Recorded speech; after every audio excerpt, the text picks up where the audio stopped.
-r1 చేస్తే అయిపోతుంది, +1 -1. Okay, ఇప్పుడు చేద్దాం చూడండి నాన్న. ఏం ఎలిమెంట్స్ ఉన్నాయి? First one as it is రాసుకుందాము. ఇలా ఈక్వల్ టు బదులు ఇలా రాస్తాం మ్యాట్రిసెస్లో 1 2 3 4 నాన్న. సెకండ్ రో చేయడానికి మనకి ఏం ఆపరేషన్ చెప్పాను నేను ఇక్కడ?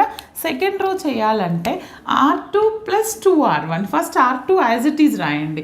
R2 ఏంటిది? -2 -3 1 2. 2 × R1, 2 × R1 రాస్తాను. 2 × R1 అంటే 2 1s are 2, 2 2s are 4, 2 3s are 6, 2 4s are 8. ఈ రెండింటిని ఏం చేస్తున్నాను? యాడ్ చేస్తున్నాను.